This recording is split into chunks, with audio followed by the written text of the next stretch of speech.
Hello my dear student, मैं मनोज शर्मा आपके अपने YouTube channel maths planet institute पर आपका हार्दिक स्वागत करता हूं। प्रीवियस लेक्चर में हमने कार्डन मेथड के कुछ क्वेश्चंस कर लिए थे। अब आज के लेक्चर में हम इम्पोर्टेंट क्वेश्चन करने वाले हैं जो एग्जाम में पूछा जाता है, जिसमें एक्स स्क्वायर का पद है वो प्रेजेंट रहता है। तो उस एक्स स्क्वायर के पद को अपन कैसे हटाते हैं?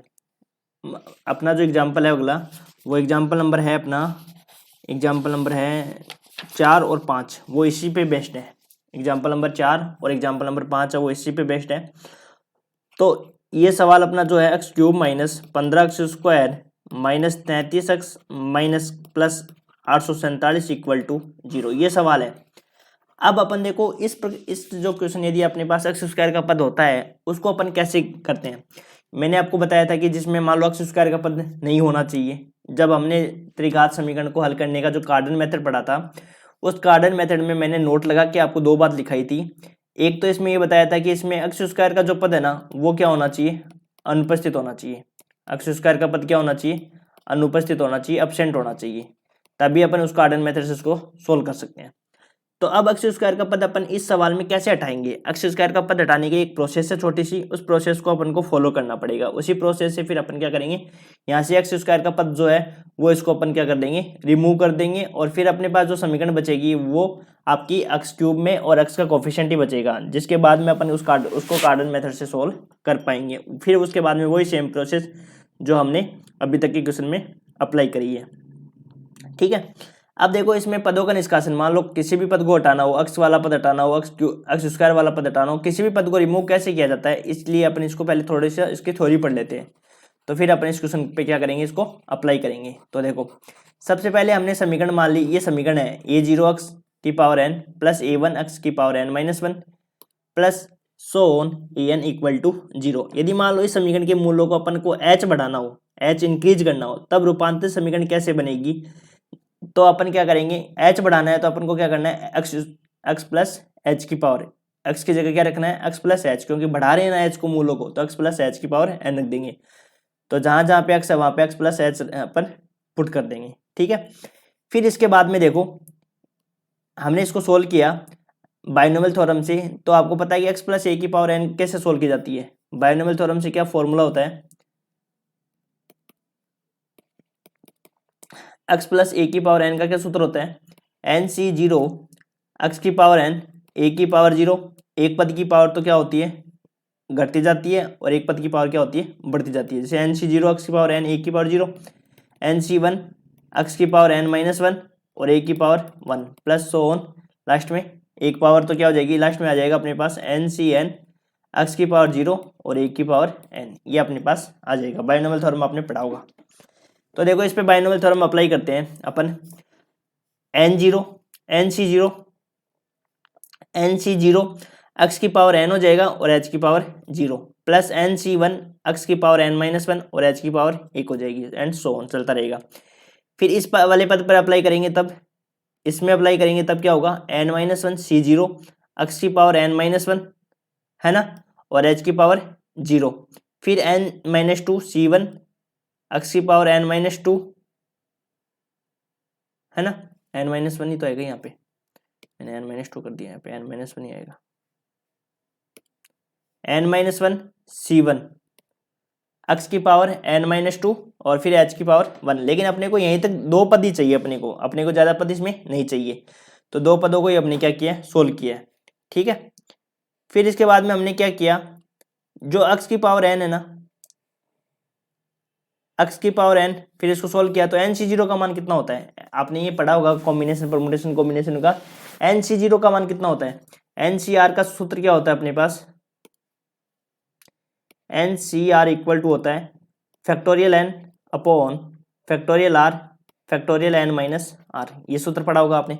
तो NC0 का मान कितना होता है, फैक्टोरियल n अपॉन फैक्टोरियल 0 और फैक्टोरियल n-0, ऐसे ही तो होता है भाई। यही तो करते हैं अपन, n में से क्या घटाएंगे, n में से 0 घटा देते हैं, फैक्टोरियल n-0, तो फैक्टोरियल n फैक्टोरियल कैंसिल हो जाएगा, फैक्टोरियल 0 का मान कितना होता है, 1 के बराबर होता है।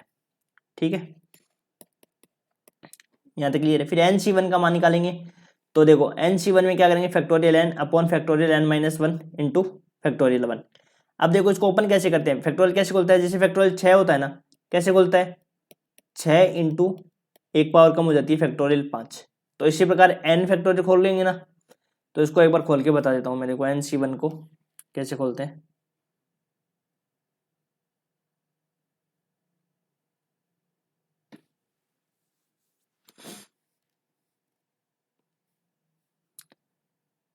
NC1 को कैसे खोलते हैं, देखो factorial n upon factorial 1 factorial n minus 1, इसको ओपन करेंगे तो n तो खुल जाएगा n, और क्या लग जाएगा फैक्टोरियल n माइनस 1, ये हो जाएगा फैक्टोरियल 1 और फैक्टोरियल n माइनस 1, ये कैंसिल आउट, तो इक्वल में क्या आ गया, n आ गया। इसी प्रकार n माइनस 1 को खोले तो n माइनस 1 C0, तो यहाँ से हो जाएगा अपने पास क्या, factorial n minus 1 upon factorial 0 into factorial n minus 1 into 0, तो ये हो गया फैक्टोरियल n। लास्ट में आपको सार भी बताऊंगा कि इसको अपन इसको क्यों अप्लाई कर रहे हैं, अपन एक चीज ही निकालना चाह रहे हैं, अपन यहाँ से h की वैल्यू ही निकालना चाह रहे हैं बस, और कुछ नहीं करना चाहिए, ये आ जाएगा 1। ठीक है, तो NC0 का मान कितना होता है, 1 होता है, और n माइनस 1 C0 का मान भी 1 ही होता है। NCN का मान क्या होता है, n होता है। ठीक है, ये ध्यान रखना, वैसे भी अपन डायरेक्ट याद रख सकते हैं ना। फिर हमने क्या किया, कोफिशिएंटों की क्या करी, कंपेरिजन करी है। यहाँ पे NC0 का मान 1 हो गया, x की power n plus nx minus n1, ये अपने सूत्र रख दिया। अब यहाँ पे देखो कोफिशिएंट की तुलना करो, x की पावर n का कोफिशिएंट और कहीं नहीं है, तो A0 x की पावर n। फिर यहाँ पे देखो x की पावर n माइनस 1 का कोफिशिएंट यहाँ पे क्या है, n ही है ना, NH, तो n A0 note h plus यहाँ पे क्या मिल गया अपने पास, A1 मिल गया, x की पावर n माइनस 1। अब जिस पद को हटाना होता है ना, जैसे मान लो आपको दूसरा पद हटाना है, तीसरा पद हटाना है, चौथा पद हटाना है, जैसे मान लो एज सपोज आपको द्वितीय पद हटाना है, यहाँ पे x स्क्वायर आएगा जैसे मान लो, तो इस पद को हटाना है, तो जिस पद को हटाना होता है ना उसके गुणांक को क्या कर दो, 0 के बराबर कर दो, तो n A naught h plus A1 equal to 0, तो यहाँ से n A naught h equal to minus A1, h equal to हो गया minus A1 upon n into A naught. अभी आपको याद नहीं रखना पड़ेगा, ये प्रोसेस पूरी याद रखने की जरूरत नहीं है, नहीं आपके एग्जाम में क्वेश्चन पूछेंगे कि पदों के निष्कासन की विधि लिखो, कुछ भी नहीं पूछेंगे। आपको सिर्फ ये ध्यान रखना है कि अपन किसी भी पद को कैसे हटाते हैं, इस फॉर्मूले से हटाते हैं। तो h इक्वल टू होता है minus A1 upon n A note. A1 क्या होता है, A1 आपको पता ही है, समीकरण कैसे पड़ी हुई है, देखो x की पावर n माइनस 1 का जो कोफिशिएंट है वो तो A1 है, और x की पावर n का जो कोफिशिएंट है वो A नोट है, और इस प्रकार से आगे वाले पद चलते रहेंगे। और n इसमें क्या है, n है कि जिस घात का समीकरण है, जैसे मान लो 3 घात की समीकरण है, तो उसमें हटाना है तो 3 घात हो जाएगा, 4 वाली में हो तो 4 हो जाएगा। ठीक है, फिर उसके बाद में अपन क्या करेंगे, सिंथेटिक मेथड लगाएंगे, सिंथेसिस मेथड लगाएंगे, संश्लेषित विधि का यूज करेंगे, और संश्लेषित विधि से अपन क्या करेंगे, इसको सोल्व करेंगे। तो आप ज़्यादा टाइम वेस्ट ना करते हो, अपन एग्जाम्पल पे चलते हैं, जिससे ज़्यादा एग्जाम्पल से ही आपकी चीज़ें क्लियर होगी। तो आपको सिर्फ इसमें ये फॉर्मूला याद रखना है, h equal to minus A1 upon n into A naught. ठीक है, अपन टाइम वेस्ट मत नहीं करते हैं, और एग्जाम्पल पे ही फॉलो करते हैं डायरेक्ट, जैसे कि अपने को कॉन्सेप्ट क्लियर वहीं पे होगा। तो देखो एग्जाम्पल नंबर 5 को कर रहे हैं अपन, निम्न समीकरण को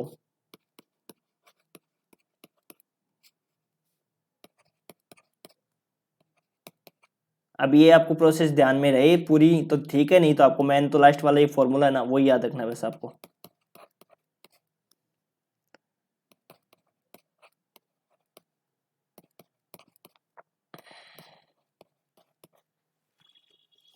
कार्डन विधि से हल कीजिए।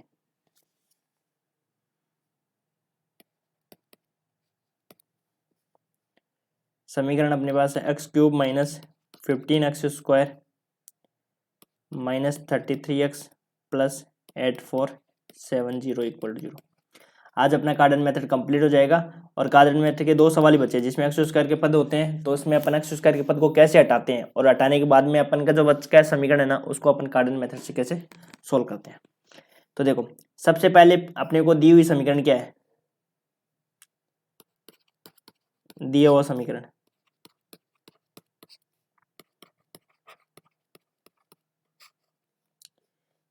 समीकरण x cube minus 15x square minus 33x plus 847 equal to 0, इसको मान लिया मैंने समीकरण संख्या 1। ठीक है, सबसे पहला काम क्या करना है आपको, एक्स स्क्वायर के पद को रिमूव करना है। क्या करना है, एक्स स्क्वायर के पद को रिमूव करते ही अपन क्या करेंगे, इस समीकरण को किस में कन्वर्ट कर देंगे, एक्स क्यूब वाले पद को और एक्स वाले पद में कन्वर्ट कर देंगे। और उसमें कन्वर्ट करने के बाद में क्या करेंगे, उसको जैसे अपन कार्डन मेथड से कैसे सोल्व करते हैं, क्योंकि कार्डन मेथड में हमने ये तो देखा ही है कि जब जो पहले दूसरे एग्जाम्पल किए थे उसमें क्या थे, पहले दूसरे एग्जाम्पल में यही तो था कि भाई पहला एग्जाम्पल अपने पास क्या था, x cube minus 15x minus 126, इसको तो सोल्व करते ही है, इसमें एक्स स्क्वायर का पद नहीं होता ना। तो पहला तो ये ध्यान रखना कि आपके एग्जाम्पल जो है वो इसमें या तो एक्स स्क्वायर का पद नहीं होगा, तो एक्स स्क्वायर का पद नहीं होगा ना, तब तो अपन कैसे सोल्व करते हैं वो अपने क्वेश्चन देख लिए। अब यदि मान लो एक्स स्क्वायर का पद मिल गया, तब अपन को क्या करना है, पहले एक्स स्क्वायर का पद हटाना है और फिर संश्लेषित विधि से इसको क्या करना है, एक्स क्यूब और एक्स में कन्वर्ट कर देंगे और उसको बाद में फिर अपन कार्डन मेथड से सोल्व करेंगे।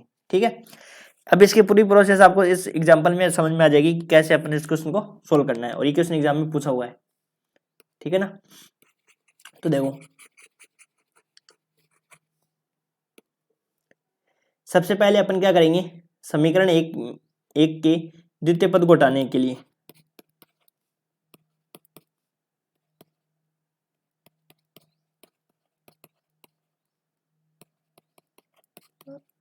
तो क्या करेंगे, क्या सूत्र अपने पास, एच का अब मान निकालना है। एच का सूत्र क्या होता है, minus A1 upon n a naught equal to minus A1 का मान कितना है बताओ, यहां से इस समीकरण की तुलना किससे कर दो, जो समीकरण स्टैंडर्ड फॉर्म में होती है ना, इससे तुलना कर दो, A0 प्लस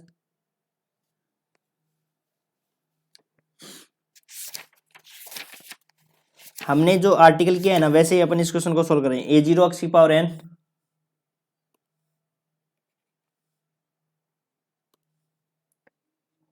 A0 एक्स की power n plus A1 x की power n minus 1 plus A2 x की power n minus 2 plus so on an equal to 0। इसी प्रकार करते हैं। अब यहाँ से देखो अपने पास, यहाँ से अपने पास क्या है, A0 का मान तो अपने को, A0 का मान कितना है अपने पास 1, A1 का मान कितना है अपने पास माइनस का 15। ठीक है, और n का मान कितना है अपने पास, कितने घात के समीकरण है ये, 3 घात की, डिग्री ऑफ इक्वेशन, तो कितने घात के समीकरण है, 3 घात के समीकरण है, तो n बराबर 3। A0 का मान क्या हो गया यहाँ से 1 और A1 का मान कितना हो गया माइनस का 15, तो रख दो।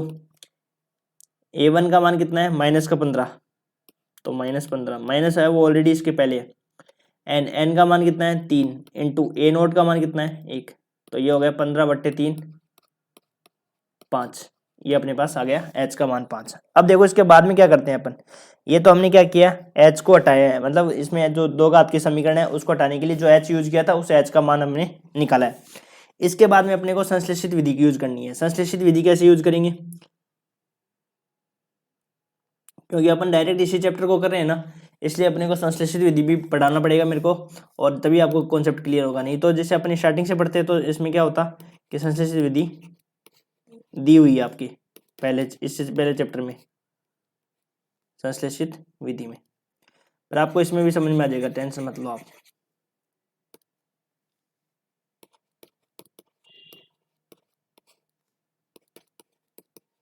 संश्लेषित विधि, अब देखो संश्लेषित विधि में क्या करते हैं, ये जो 5 है ना इसको कैसे लिखते हैं, देखो ऐसे लिखते हैं,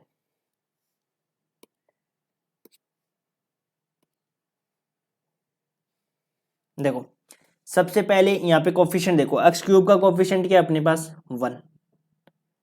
सबसे पहले अपन यहाँ पे लिखते हैं कोफिशिएंट, एक्स क्यूब का कोफिशिएंट क्या है यहाँ पे समीकरण 1 से 1, एक्स स्क्वायर का कोफिशिएंट क्या है माइनस का 15, फिर उसके बाद में माइनस का 33 और उसके बाद में 847। अपन क्या कर रहे हैं, इस एक्स स्क्वायर वाले पद को क्या कर रहे हैं, रिमूव कर रहे हैं। उसके लिए हमने क्या किया है, सबसे पहले एच का मान निकाल लिया। एच का मान का फॉर्मूला याद रखना आपको, minus A1 upon N into A0।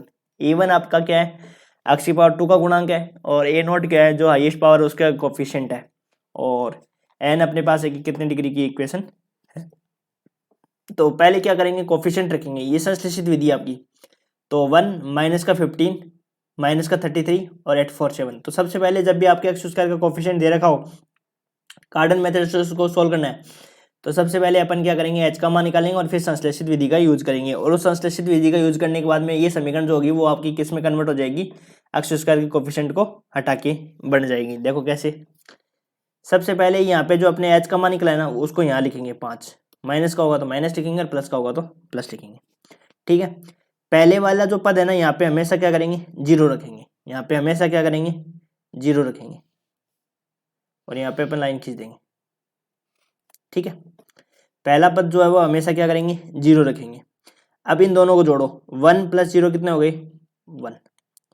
अब इसको क्या करा है, देखो मैं साथ में तीर के निशान भी कर देता हूँ जिससे कि आपको समझ में आ जाएगा। अब इसको 5 को और 1 को क्या करना है, गुणा करना है। 5 को किससे गुणा करना है, 1 से गुणा करना है। 5 × 1 कितना हो गया, 5, और उसको यहाँ लिखना है। ठीक है, अब जोड़ो, कितने बच गए, -10। -10 को किससे गुणा करो वापस, 5 से, तो कितना हो गया, -50। ये कितना हो गया, 83। ठीक है, अब 83 को वापस 5 से, इसी 5 से करना है, 5 से गुणा करो, तो 83 को 5 से गुणा करेंगे तो कितना आ जाएगा, -415। और इसको अपन ऐड करेंगे तो भाई ऐड करेंगे तो क्या बचेगा, यहाँ पे 2 बचेगा, यहाँ पे 3 बचेगा और यहाँ पे 4 बचेगा। ठीक है, फिर इस वाले पद को अपन क्या कर देंगे, छोड़ देंगे। ये मान अपने पास क्या होगा, A3 का, क्योंकि समीकरण जो होगी ना अपनी वो इस प्रकार से होगी, A0 Z³ plus A1 Z² plus A2 Z plus A3 = 0। ये समीकरण बनेगी। तो ये लास्ट वाला जो मान होगा ना वो A3 का मान होगा, फिर बच गया वो मान A2 का होगा, फिर A1 का होगा। अब देखो इसको क्या कर देंगे, छोड़ देंगे, इसको क्या करेंगे, छोड़ देंगे यहाँ पे, क्योंकि A3 का मान अपने पास आ गया। अब वापस वही लिखेंगे 5। ठीक है, पहले वाले स्थान को क्या करना है, छोड़ना है। पहले वाले स्थान को क्या करना है, छोड़ना है। वापस जोड़ेंगे तो 5, 1 + 0 कितना हो गया, 1। वापस 5 से गुणा करो, कितना बचा, -5। जोड़ेंगे तो -5 और -5 को वापस से गुणा करेंगे तो -25। ये कितना हो गया, 8 और ये 98। कितने हो गए, 10 108 हो गए ना, 108 माइनस का कितना हो गया, 108। और ये मान आपके बार किसका हो गया, A2 का मान हो गया। ठीक है, वापस अब इसको छोड़ देंगे, वापस अप्लाई करेंगे 5। पहले स्थान पर वही 0, 1 को 5 से गुणा किया 5 और यहाँ पे अपने पास क्या आ गया, 0। ये अपने पास क्या आ गया, A1 का मान। और यहाँ पे इसको बंद कर देंगे और फिर अपने पास हो जाएगा ये मान बचेगा, और ये मान अपने पास किसका हो जाएगा, A0 का हो जाएगा, A0 का। ठीक है, अब देखो, और देखो पहले वाले एग्जाम्पल में आपको हो सकता है थोड़ा टाइम लग सकता है सीखने में, लेकिन आपको समझ में जरूर आ जाएगा। तो सबसे पहले हमने क्या करेंगे, एच का मान निकालेंगे। एच का मान का सूत्र अपने पास बताइए कि माइनस का A1/n × A0, ये निकाल लिया, अपने पास 5 है। जो मान आता है उसी का भाग लगाना है, जो मान आता है उसी का भाग लगाना है। 5 आएगा तो 5 का, 10 आएगा तो 10 का मान। अब भाग कैसे लगाना है, देखो कोफिशिएंट लिखो। सबसे पहले जो समीकरण दी हुई है ना इसके कोफिशिएंट लिख लो, निशान सहित, चिन्ह सहित लिख लो। 1 -15, फिर -33 और फिर 847। ठीक है, लिख लिया। 5 का आपको भाग लगाना है, तो पहला पद हमेशा 0 लिखना है, ये वाला पद तो हमेशा क्या रखना है, 0। अब यहाँ पे क्या बचा, 1। अब देखो रेड पेन से कर भी देता हूँ मैं, देखो आपको 5 को किससे गुणा करना है, यहाँ पे लिखना है। अभी फिर ज़्यादा निशान हो जाएंगे। 5 को 1 से गुणा किया, यहाँ पे लिखना है अपने को। ठीक है, फिर इन दोनों को जोड़ना है, कितना बचा, ये। तो अब की बार गुणा किससे करना है, इससे गुणा करना है और इसमें लिखना है। फिर इसी प्रकार जो आया अपने पास इसको गुणा करना है, लास्ट वाली साइड लिखना है। तो फिर जोड़ना घटाना है, जो भी मान है ना, ये मान तो आपका किसका हो जाएगा, A3 का।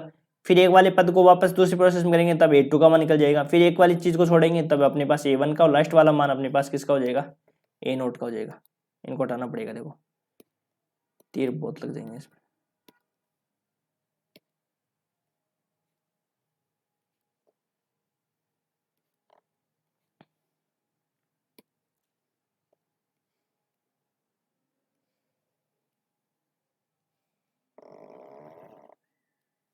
ठीक है, ऐसे अपन इसको सॉल्व करेंगे। अभी देखो पहले एग्जांपल में आपको नहीं समझ में आएगा तो दूसरा एग्जांपल में अपन वापस देख लेंगे। ठीक है, अब अपने पास जो रूपांतरित समीकरण है वो कैसे बनेगी,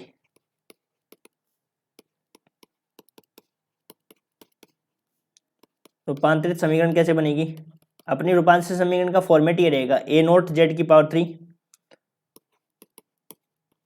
plus A1 z square plus A2 z plus A3 equal to 0 रख दो मान। ए नोट जेड का मान ए का मान A0 का मान 1, A1 जेड स्क्वायर ये तो खत्म हो गया पद, माइनस का 108 जेड और A3 का मान आ गया 432। अब अपने पास ये समीकरण देखो, इस समीकरण को गौर से देखो, समीकरण संख्या जो 2 है ना उसको गौर से देखो कैसी कन्वर्ट हो गई है, जिसमें एक्स स्क्वायर का पद नहीं है ना भाई, जिसमें जेड स्क्वायर का पद नहीं है ना, तो ये समीकरण अपनी बन गई जिसमें जेड स्क्वायर का पद नहीं है। तो अब हम इसको किससे विधि से सोल्व कर सकते हैं, कार्डन मेथड से। अब यहाँ पे एक चीज ध्यान रखनी पड़ेगी आपको, अब वो लास्ट वाली चीज ये है कि ये तो जो रूट आया ना अपने पास, जहाँ जेड बराबर क्या आएगा, जेड बराबर रूट को क्या कर रहे हैं अपन, एच का मेथड इसलिए अप्लाई करते हैं कि रूट को या तो कम करना पड़ता है या इंक्रीज करना पड़ता है या डिक्रीज करना पड़ता है, एच से कम करना होता है या ज्यादा करना होता है। तो जहां जेड बराबर अपने पास क्या होगा, स्मॉल एक्स माइनस एच, ये रूपांतरित समीकरण है वो कैसे बनती है, जब आपको ये आर्टिकल उसमें भी काम आएगा, जब आपको ये दे रखा होगा कि कोई भी समीकरण क्या है वो इस समीकरण के मूलों से एच कम है, तब आप उस समीकरण की ज्ञात कीजिए या उस समीकरण के मूल ज्ञात कीजिए। ठीक है, तो ये उस आर्टिकल का अपन को यूज कर रही है। ठीक है, तो यहाँ पे देखो अपन क्या कर रहे हैं, रूट है ना, एच डिक्रीज करते हैं या इंक्रीज करते हैं, तो अपने पास जो समीकरण आ जाएगी ना जेड में, उसको अपन को क्या करना है, जो एक्चुअल समीकरण है ना उसका रूट तो क्या एक्स है, तो एक्स में से अपन क्या करेंगे, एच को घटा देंगे। तो जहां जेड बराबर तो क्या हो जाएगा, ऑलवेज एक्स माइनस एच, और एच का मान अपने पास पता ही कितना है, जेड बराबर आ जाएगा एक्स माइनस 5। तो जब आपके पास समीकरण के रूट आ जाएंगे ना, इस समीकरण के रूट क्या आएंगे, जेड के फॉर्म में आएंगे। जैसे मान लो जेड का मान अपने पास 5 आ गया, तो अपने को तो एक्चुअल समीकरण का रूट निकालना है, तो अपन क्या करेंगे, जेड बराबर तो 5 रख देंगे और एक्स माइनस एच है ना, और 5 यहाँ पे 5 है, तो यहाँ पे एक्स का मान कितना हो जाएगा 10। तो एक्चुअल समीकरण के जो रूट है ना वो अपने पास ये आ जाएंगे 10 आगे इस प्रोसेस में। ठीक है, तो यहाँ से एक्स का मान निकालो तो यहीं पे निकाल लो, क्योंकि अपने को एक्स का मान ही निकालना है। तो एक्स का मान क्या हो जाएगा, जेड प्लस 5। तो अपन को क्या करना है, जो भी रूट आएंगे जेड के मान, जेड के जितने भी मान आएंगे उसमें अपन क्या करेंगे, 5 को जोड़ देंगे, वो अपने क्या आ जाएंगे, एक्चुअल समीकरण के रूट हो जाएंगे। ठीक है, तो ये लास्ट में आप भूल मत जाना, क्योंकि ये चीज़ें भूल जाते हैं बच्चे, जो उसमें निकाल तो देते हैं लेकिन वही रूट है, लेकिन अपने को लास्ट प्रोसेस में ये करना है कि जेड बराबर एक्स माइनस एच और करना है। तो यहाँ से फिर एक्स बराबर क्या हो जाएगा, जेड प्लस 5। ठीक है, ये आ गया समझ में। अब देखो, अब इसको सोल्व करना है, अब आपको सोल्व तो करना आता ही है। सोल्व तो आपने कैसे करे थे इस प्रकार के क्वेश्चन को, Z cube minus 108 Z plus 432, वही रूट मान लो इसके, माना। दूसरे एग्जाम्पल में आपका अच्छा क्लियर हो जाएगा, क्योंकि पहला एग्जाम्पल में जरूरी नहीं कि आपको सारी चीज़ें समझ में आए। तो देखो, माना जेड बराबर अपन ने इसके रूट मान लिए कैसे, u की पावर 1/3 प्लस v की पावर 1/3। समीकरण 2 की क्या है, मूल है। अब तो वैसे ही सोल्व करना है, जो हमने लास्ट एग्जांपल्स किए हैं ना वैसे ही सोल्व करना है, अब तो कोई नया मेथड अप्लाई नहीं करना, बस दोनों तरफ क्यूब कर दिया, u की पावर 1/3 प्लस v की पावर 1/3 की पावर 3, a प्लस v का क्यूब लगा दो,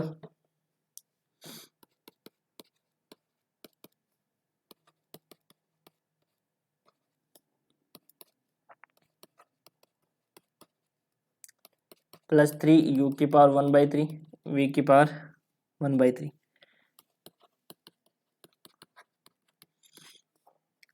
सॉल्व कर लो इसको, जेड क्यूब बराबर u प्लस v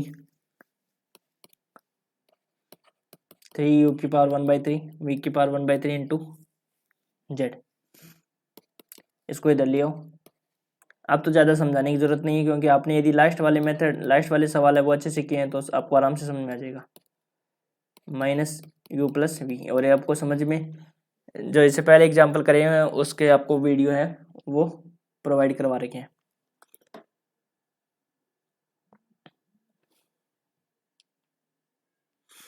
ठीक है, तो देखो वही समीकरण हो गई अपने पास। अब समीकरण 2 और 3 की क्या कर लेंगे, तुलना कर लेंगे। जो समीकरण 2 तो अपने पास आएगी, और ये होगी समीकरण संख्या 3।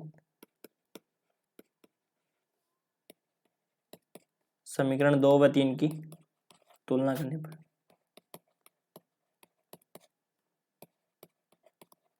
करो तुलना करेंगे तो यहाँ से आ जाएगा u की पावर 1/3 v की पावर 1/3 -3 को भी लेना है साथ में ले सकते हो। वहां पे क्या हो जाएगा समीकरण में जेड का कोफिशिएंट लिया, वहां पे जेड का कोफिशिएंट कितना है 1 0 8 माइनस का, तो यहाँ से u की पावर 1/3 v की पावर 1/3 कितना हो गया अपने पास 36। तो यहाँ पे अपन क्या करेंगे दोनों तरफ क्यूब करेंगे ना, तो u v इक्वल टू कितना हो जाएगा 36 की पावर 3। ये आपके पास u v का मान आ गया, ठीक है।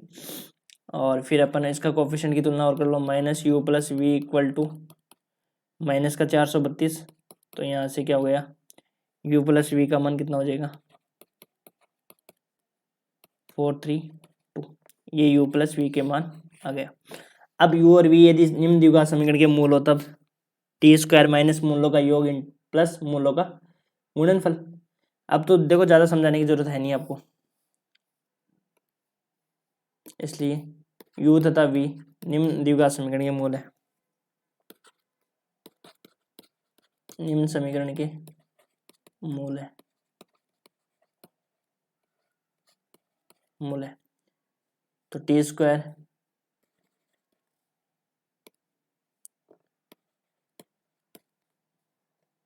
स्क्वायर माइनस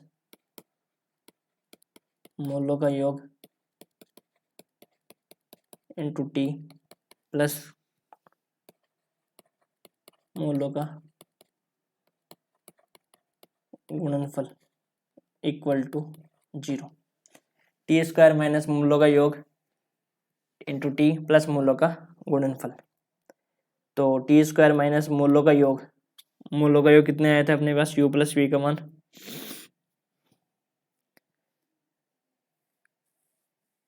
यहाँ पे प्लस आएगा ना, यहाँ पे प्लस दे रखा है तो यहाँ पे माइनस आ जाएगा, तो ये आ जाएगा माइनस का 432 प्लस मूलों का गुणनफल 36 की पावर 3 इक्वल टू 0। तो यहाँ से हो जाएगा टी स्क्वायर माइनस प्लस हो जाएगा 432 टी प्लस 36 की पावर 3 इक्वल टू 0। अब इसको सोल्व कर लो द्विघात समीकरण को, तो माइनस का 432 जरा 40 सूत्र लगा दिया, तो यहाँ पे हो जाएगा अपने पास क्या 432 का square minus B square minus 4 into 1 into A C 36 का क्यूब अपॉन क्या हो जाएगा 2a, तो 2।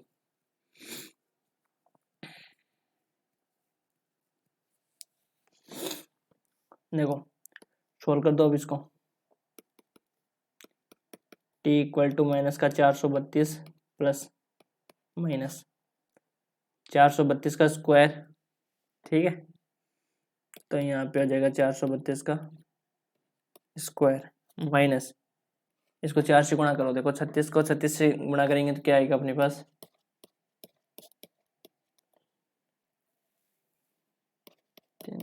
3 घटा रहा हूँ 1 3 8 9 2 1296 है ना।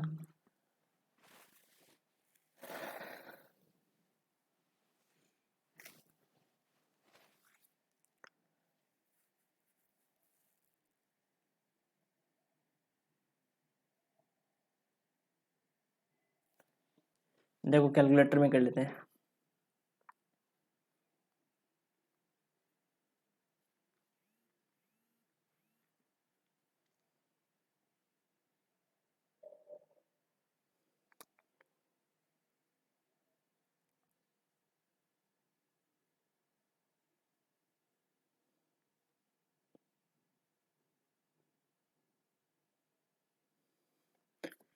छियालीस हजार 665 इंटू 4 1,86,424 इसके तो है 1,86,624 432 का स्क्वायर कितना हो जाएगा,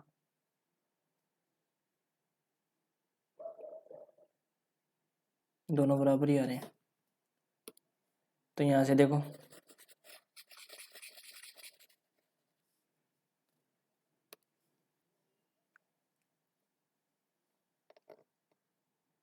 दोनों मान है ना वो इक्वल आ रहे हैं। तो यदि आप मल्टीप्लाई करके देखना चाहते हो तो कर लो।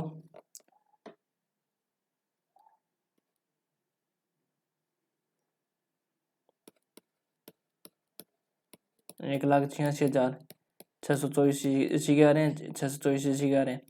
और वैसे सिंपलेस्ट तरीके से सोल्व करना चाहो तो ऐसे है कि आपको 432 का स्क्वायर ही बनाना पड़ेगा भाई, स्क्वायर के फॉर्म में बनाना पड़ेगा आपको। और स्क्वायर के फॉर्म में कैसे बनाओगे, यदि अपन ऐसे 4 × 9 है ना, तो ऐसे बना सकते हो 4 × 9 की पावर 3 है, ठीक है। तो 36 यहाँ पे बाहर निकाल लो, 4 × 9 एक बाहर निकाल लो, इंटू 4 हो जाएगा। तो 16 9 को गुणा करेंगे तो आपस में कितना हो जाएगा, 16 × 9 करके फिर अपन क्या करेंगे, इसको स्क्वायर के फॉर्म में लिख सकते हैं, ठीक है। तो चाहे मल्टीप्लाई करके देखो, तो मल्टीप्लाई करके देख लो। तो यहाँ पे ये तो 0 हो गया,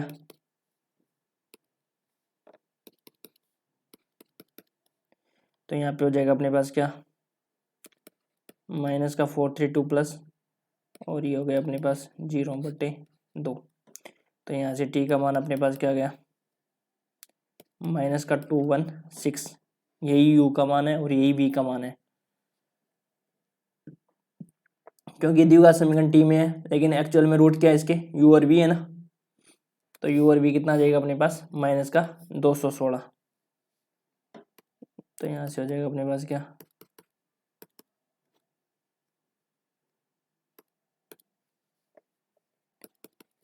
u और v इक्वल टू आ गया अपने पास माइनस का 216।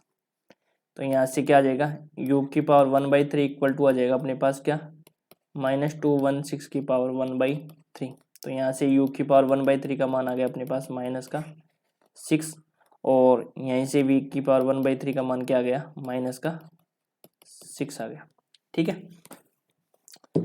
अब अपने पास जो रूट होते हैं वो क्या है, अपने रूट किस में, समीकरण तो जेड में है, तो जेड में अपन रूट निकालेंगे सबसे पहले। तो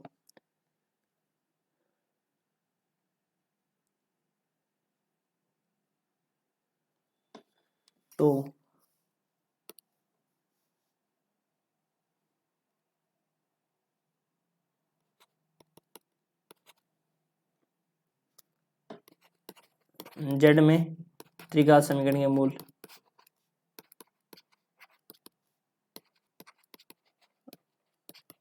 जेड में त्रिघात समीकरण के मूल क्या हो जाएंगे, पहला मूल तो क्या हो जाएगा, u की पावर 1/3 और v की पावर 1/3, या तो अल्फा बीटा नाम दे दो इनको।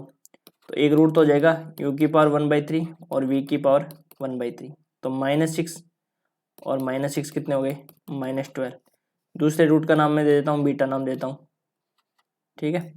तो बीटा क्या हो जाएगा, ओमेगा u की power 1/3 plus omega square v की पावर 1/3, ठीक है। तो रख दो यहाँ पे omega into -6 plus omega square into -6, तो दोनों में कॉमन क्या आ गया, -6 आ गया, और ये हो गया ओमेगा प्लस ओमेगा स्क्वायर। या चाहे तो आप ओमेगा और ओमेगा स्क्वायर के मान रख के कर लो, चाहे आप ऐसे डायरेक्ट भी सिंपल कर सकते हो। कैसे, आप जानते हो कि यदि 1 की त्रिघात के मूल क्या होते हैं, 1 ओमेगा और ओमेगा स्क्वायर होता है ना।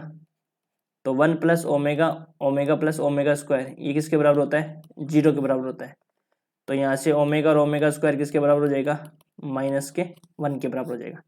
तो यहाँ पे रूट रख दो -1, तो ओमेगा प्लस ओमेगा स्क्वायर कितना हो जाएगा, -6 इंटू -1, ये अपने पास आ गया बीटा का मान 6। इसी प्रकार क्या निकाल लो, गामा के मान निकाल लो।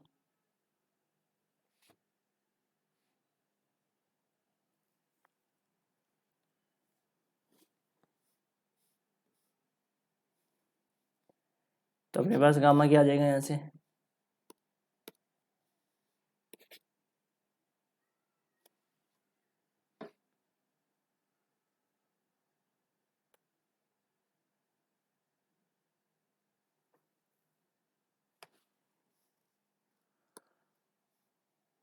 तो यहाँ से गामा बराबर क्या आ जाएगा, देखो ओमेगा स्क्वायर u की पावर 1/3 प्लस ओमेगा v की पावर 1/3, ठीक है। ओमेगा स्क्वायर -6 प्लस ओमेगा -6, तो यहाँ से वही आ जाएगा -6, दोनों में common, omega square plus omega, इसका भी मान -1 ही होता है। तो -6 इंटू -1 कितना हो गया, 6। तो आपके 3 रूट क्या हो गए, 3 रूट आ गए, माइनस का 12, 6 और 6। लेकिन समीकरण अपने पास क्या थी, अक्स बराबर अक्स के फॉर्म में थी, तो यहाँ पे क्या करना था, z+5। तो सारे रूट में क्या कर दो, 5 5 ऐड कर दो। ये ध्यान रखना, लास्ट वाली प्रोसेस क्या होते हैं कि ज़्यादातर बच्चे भूल जाते हैं, तो लास्ट की प्रोसेस करते नहीं है। तो ये ध्यान रखना, अक्स में अपने को रूट निकालना है, क्योंकि समीकरण अपने पास अक्स में थी, तो रूट में लिखो सब। तो अल्फा डैश मान लेता हूँ मैं इसके रूट, भाई जो समीकरण है ना उसकी रूट मान लेता हूँ अल्फा। तो अपने पास जो रूट आए ना, अल्फा में क्या कर दो, 5 जोड़ दो।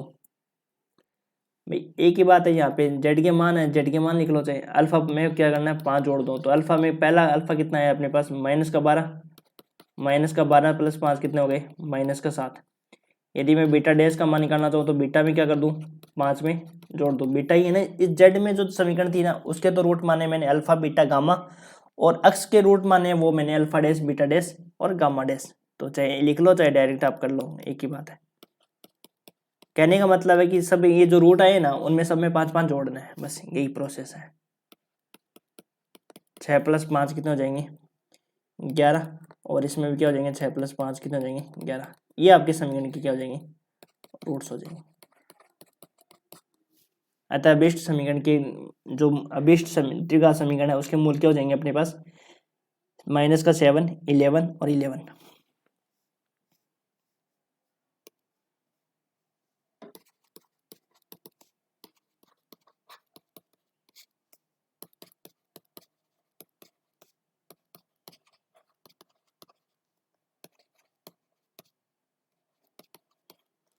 समीकरण के मूल है, तो कितना हो जाएगा, -7, 11 और 11। ये आपके आंसर हो गए। बस यही अपने को क्या करना था। ठीक है, अब एक एग्जांपल और कर लेते हैं अपन, जिससे और कॉन्सेप्ट अपना क्लियर हो जाए। छोटा सा एग्जांपल है, example number 4।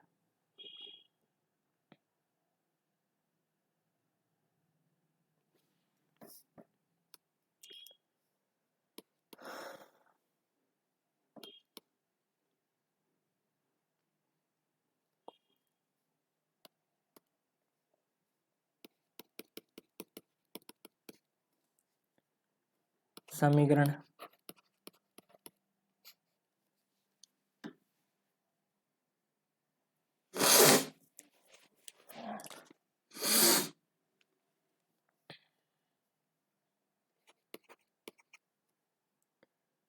2x³ + 3x² + 3x + 1 = 0 को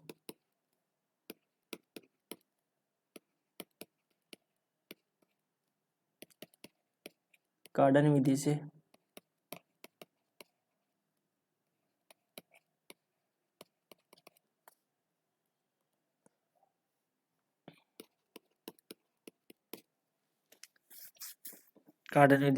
हल कीजिए। ठीक है, तो वही है, इसमें x² का पद है, तो वही सबसे पहले क्या करेंगे, x² के पद को हटाएंगे, और हटाने के बाद में अपन सिंथेटिक मेथड यूज करेंगे, संश्लेषित विधि यूज करेंगे, और उस संश्लेषित विधि से अपने पास समीकरण में कन्वर्ट हो जाएगी। फिर इसको सोल्व करना है, बस और कुछ नहीं करना। तो सॉल्यूशन देखो, सबसे पहले वही दिया हुआ समीकरण,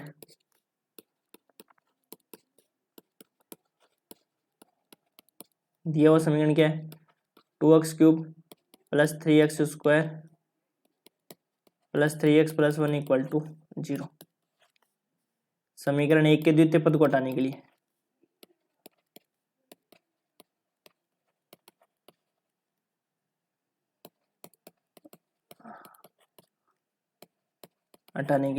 तो हटाओ। देखो फॉर्मूला क्या होता है अपने पास, h बराबर -a1/n a0। ठीक है, तो यहाँ से देखो समीकरण का स्टैंडर्ड फॉर्म क्या होता है, a0 + a0 x की पावर n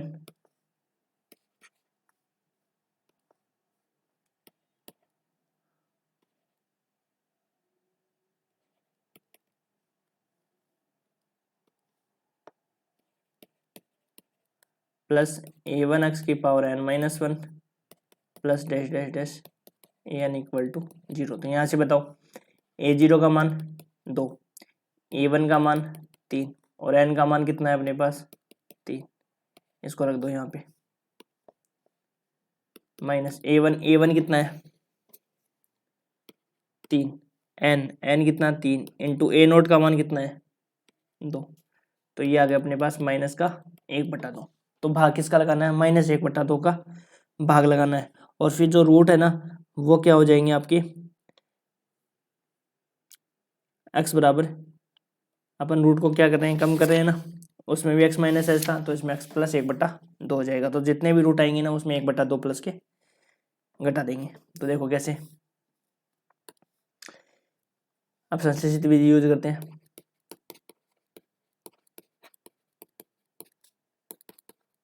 संश्लेषित विधि को कैसे यूज करना है देखो,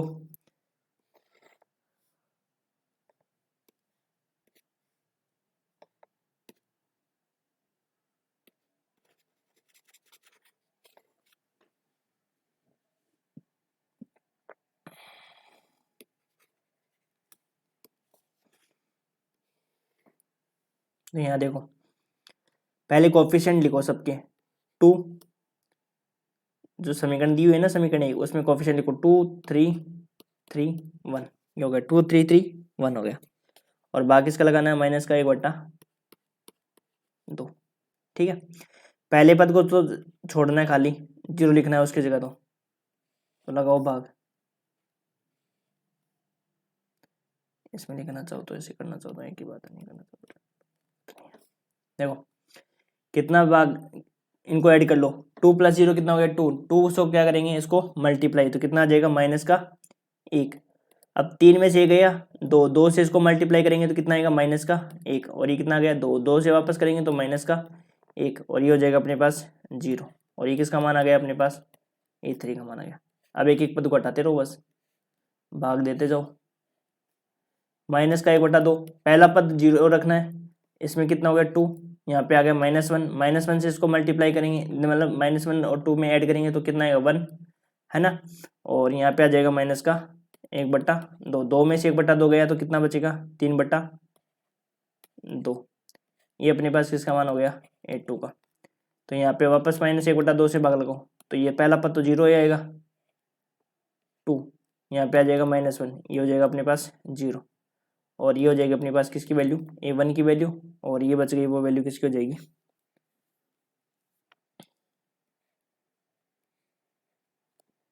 ये हो जाएगी अपने पास A0 की वैल्यू।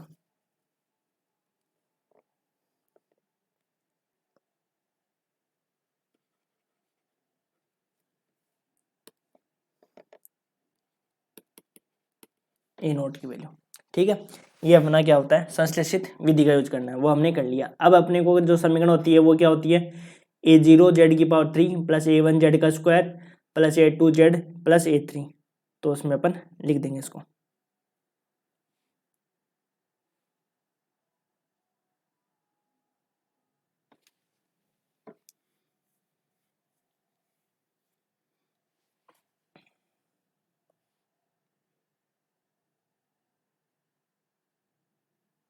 लिख देंगे समीकरण क्या हो जाएगी देखो,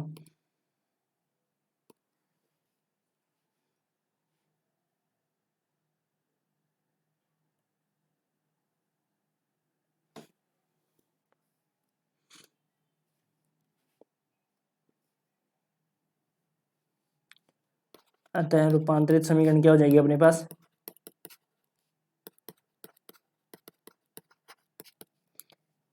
A0 z⁻³ + A1 z⁻2 + A2 z + A3 = 0। ठीक है, A0 का मान 2 z⁻3, A1 का मान है नहीं, प्लस z का मान 3/2 z, और A3 का मान है नहीं अपने पास। तो इसको जब सोल्व करेंगे तो ये हो गई अपने पास समीकरण 2। और जहाँ पे कंडीशन क्या है, ये तो z की रूट है ना, तो जहाँ पे z क्या रखना है, जहाँ पे z क्या होता है x - h, और h का मान क्या है अपने पास x - -1/2। तो यहाँ से क्या आ गया x + 1/2, तो z का मान क्या आ गया x + 1/2। तो अपने पास x का मान क्या होगा, यहाँ से x बराबर आ गया z में से 1/2। यदि जितने भी इसके रूट आते हैं ना, जैसे मान लो 2 आया, 3 आया, 4 आया, कुछ भी आया, तो जो भी रूट आएंगे ना ये तो समीकरण z के आएंगे, लेकिन अपने को रूट किसका निकालना है, x का निकालना है। तो जो z का जो रूट आएगा ना उसमें से अपन क्या करेंगे 1/2 को घटा देंगे। ठीक है,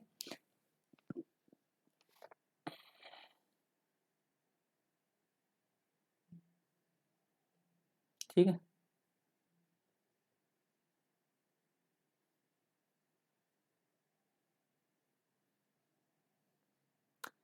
तो x बराबर जेड माइनस 1/2 है, ध्यान रखना ये आपको जेड से लग रहा है, x में से 1/2 घटा देंगे।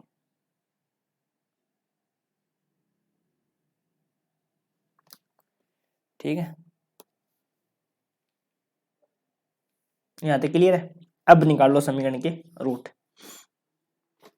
समीकरण 2 से तो सीधे ही रूट निकल जाएंगे, देखो उसमें अपने को मेथड लगाने की जरूरत ही नहीं है।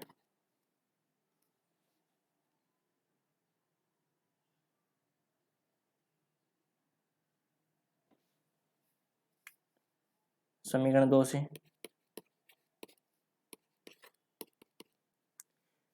ठीक है, देखो कैसे लगाएंगे। आपको पता है कि समीकरण क्या है, 2z⁻³ + 3/2 z = 0। दोनों में कॉमन क्या आ रहा है, z कॉमन आ रहा है। तो यहाँ से बचा 2z + 3/2। तो इसके 3 रूट निकलेंगे, एक तो निकल गया z बराबर 2z² बचेगा ना यहाँ पे। तो यहाँ पे एक तो मिल गया अपने पास क्या, z बराबर 0, और एक मिल गया अपने पास क्या, 2z² + 3/2 = 0। तो यहाँ से क्या हो जाएगा, z² बराबर माइनस का 3/4 हो जाएगा। तो यहाँ से z बराबर क्या हो जाएगा, ± आयोटा √3/2। ये अपने पास क्या हो गए, रूट आ गए। तो अपने को रूट निकालना है x का मान। तो यहाँ से x के बराबर क्या हो जाएगा अपने पास,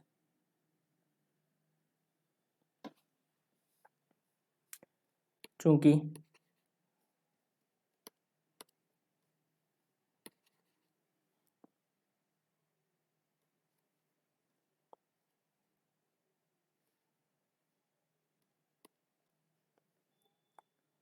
समीकरण 3 से अपने पास रूट क्या था, देखो समीकरण 3 से अपने पास x बराबर क्या था, x बराबर था z माइनस 1/2।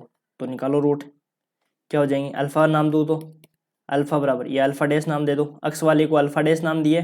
तो z का रूट क्या था, 0 था एक, तो 0 - 1/2। तो कितना हो गया, एक रूट तो आ गया माइनस का 1/2। और दूसरा हो जाएगा अपने पास क्या, बेटा डैश। तो यहाँ पे हो जाएगा अपने पास √3 आयोटा, उसमें से 1/2 घटाना है,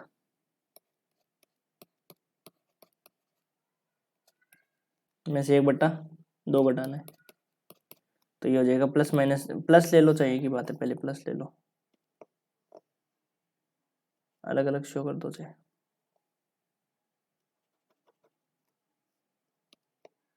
एक बार प्लस ले लिया है ना, तो ये हो गया आयोटा √3/2 माइनस 1, और फिर गामा डैश हो जाएगा अपने पास क्या,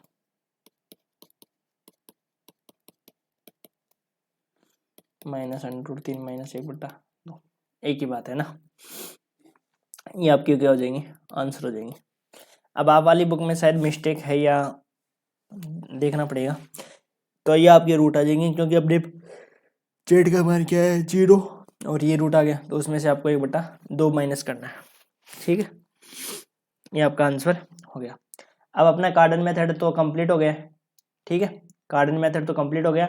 अब अगले लेक्चर में अपना फेरारी मेथड स्टार्ट होंगे। ठीक है, थैंक यू।